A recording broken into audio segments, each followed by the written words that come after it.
Hello VC, this is Steve here, Headbanging Zulu. Sorry there hasn't been a video for some time, but this weekend's been a bit of a funny one. I've been very tired firstly. I'm home, as you may have gathered, but I'm only home for a couple of days. I have to go back Thursday. What I thought I'd do was do something a bit different today. This channel is the Headbanging Zulus, obviously heavy metal. Now, about 70%, or a bit more than that, approximately 85 to 90% of all the records I buy are heavy metal records, because that is my love in life. I'm passionate about the early 80s, the new wobbum, the power metal, the sort of what they call hair metal of that period, and also thrash metal as well. I'm also like early classic death metal, like Bolt Thrower, and them sort of bands. But what I was debating was, do I show some of the other genres of music I own? And I did show one last week when I was down south. I showed a Gorillaz album. So what I thought I'd do is, yes, I will show some of my other music. But what I'll do is I'll sort of do videos purely of heavy metal only. And I shall do videos where they're mixed up. I'll mix it up a bit. So that please don't write comments down. This, I can't throw horns up to this record, or this record ain't heavy metal, because I know. Also, that if you are a regular viewer of mine, you don't want to see a lot of non-heavy metal records. You're going to see a couple. Please hit the off button now. I don't want to cheat you or anything, but I've got some great music and I feel it's worth a show. The first one I want to show today is one of my favourite. Is George Clinton. Now this CD I paid about £1.50 for it off eBay. It's great because it's got an interview with him as well, but you've got George Clinton and family, and what he's talking about with family is Parliament, Funkadelic, P-Funk and that sort of stuff. Old Bootsy Collins rubber band, but that was basically the George Clinton family, and they went round a big show, and it was called P-Funk, which was Parliament and Funkadelic, and loads of musicians. They did a massive tour, and I think it was in the mid-70s. And it was interesting with the interview on this record that some of these songs, there was up to 50 singers, and the amount of musicians on stage was absolutely humongous. It's just absolutely amazing, but some really good music came out of this guy. And I am a big fan of this early 70s funk, when it's done properly. Bands like Sly and the Family Stone. Another album I want to show is still on the same genre, and it's one of my favourite bands, and it's this band. It's a band called War. Now War started off life as Eric Bundle or Burden, but before this album he left, and this was the first album they did after, because it was called Eric Burden and War, or is it Burden? I'll just check for you. I've made some notes. Eric Burden and War, and so it was interesting because if you have a look on the front cover, I think there's over eight pairs of hands or something. There's only 7 people in the band. I think they did this cover before he left. But anyway, War. This was the first United Artists signing. And it was quite controversial because it had I think it was a spoken word song about Fidel Castro. I have another War album called Galaxy. This is definitely a good pickup if you're into the sort of early 70s funk. This has a bit of everything. It's a fusion, has reggae, all sorts of styles, but I really dig this band. It's just really good. Another one, I've gone off cliff a bit, was I was supposed to do this bit first, but now it's all gone to pot. And this is a t-shirt, and this is a Bruce Springsteen tour t-shirt, and this is mine. And the show I went to see he wasn't with the E Street Band, and it's Bruce Springsteen when he went solo, 22nd of May 1993, and he was at the Milton Keynes Bowl. And it's a great t-shirt. I've had it ever since. He wasn't with the E Street Band. He had a couple of CDs he bought out, and the critics didn't like them, but I thought they were pretty good. They had like Better Days and If I Shall Fall Behind and all that. But in the early days, Bruce Springsteen on the Born to Run album recorded two of my favourite songs of all time, namely Born to Run and Jungle Land. Jungle Land featured a great solo from another guy who's no longer with it. It was Clarence Clemens, and it was a privilege to go and see him perform live. But the Jungle Land, if you haven't heard it, just buy Born to Run. But I think most of the VC who like Springsteen are aware that it's his seminal album, and it's just got some killer tracks on it. But I'm a huge Bruce Springsteen fan, and what I like about him as well, I saw him once at the Aston Villa on the Tunnel of Love tour, and I saw him at the Milton Keynes Bowl on the Better Days tour, and he was on stage for over 4.5 hours. I have a funny story from the second show, because I was very blessed. I got to right at the front of the stage, and I could actually see what was going on, and he wasn't right up front where you had to look over the lip. You can actually see. And I don't know if anybody's been to a Springsteen concert, but towards the end of the show he's bathed in sweat, and he starts bringing up the girls to kiss them or give them a hug. He did in them days when he was a bit younger anyway. And we was all stood at the stage, and he used to drink copious amounts of water, and he was a fit bloke, one of the fittest performers I've ever seen in my life. To keep up that tempo for like 4 hours 20 minutes was just amazing.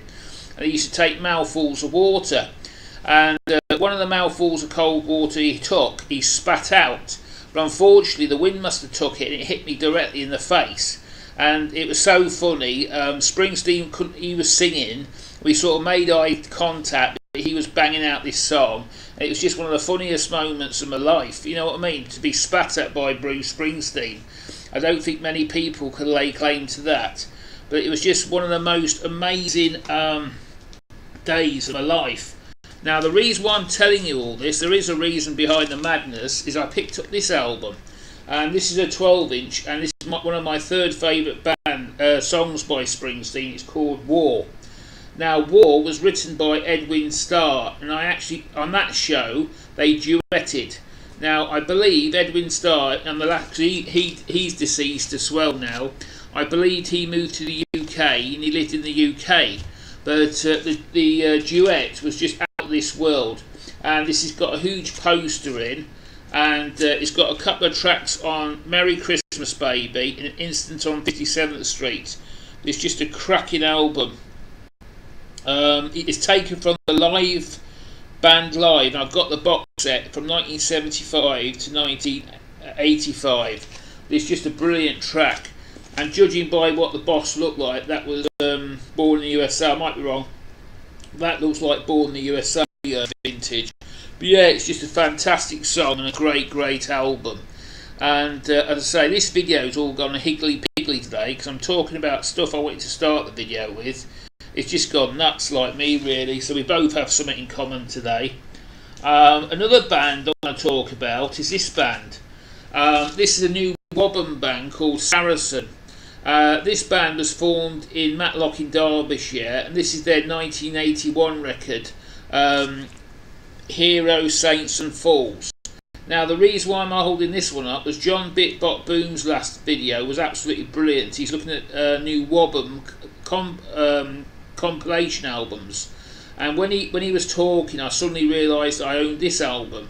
And Saracen, it's like new wave of British heavy metal, 1981, and they're still going today. But this is a killer album. I really like it. It's just awesome. So yeah, that's that all done. You have to excuse me. What time I've got? I've got plenty of time. Another band I'm really into. It was just an amazing discovery. Was this guy? Now, Richie Havens, I knew who he was, but I never heard any music. The best way I can describe him, he's like a black version of Johnny Cash or Bob Dylan. He sings these most amazing songs. He sings them he's very folky, if you know what I mean, very bluesy. It's the best way I can describe him. He was also the opening act of Woodstock in 1979. But I love this album. It's got a lot of cover versions on. What they call, yeah, that's the right word, isn't it? Cover versions. But for an album that was 1971, and there's only a bit of ring wear just there, that's all that's wrong with it. It's in pristine condition. But it's got From the Prison, Merrick, Paul Simon's Old Friends, Van Morrison's Tupelo Honey, Dylan's Just Like a Woman, Seeger, Where Have All the Flowers Gone, Lennon and McCartney, Rocky Raccoon, Nash, Teach the Children, and it's just a killer of an album. And this album was recorded at the BBC Television Theatre October 9th, 1971 as a soundtrack for a TV special. And I only paid £2 for it. It's just a killer album. It's definitely something, if you ever see it, pick it up. But I was just amazed to get this. Sorry, it's upside down. I was just amazed to get this album. It's just out of this world. Another band I was giving some spin. In this house, I don't play heavy metal on a Sunday. I play it the rest of the week, and everything that hits the turntable between Monday and Saturday is usually heavy metal. On a Sunday, we chill out. It's also because of religious reasons as well. And it's great with this P-Funk. When we have people round, it always gets them dancing. We have some great times. But another band I'm really into, or another two artists, is this band, the Stylistics. Now, this album's got to be one of my all-time favourite covers. It's just out of this world, and I always put it so I can see it. It's like a picture to me, but I just really, really love it. And this is fabulous. The Stylistics was it's a 1, 2, 3, 4, 5 piece, but the harmonies are second to none. Because they had the falsetto voice of Russell Tompkins Jr., and he was awesome. They also had 12 consecutive hits in the early 70s. That's when they were at the best. But they're still going today.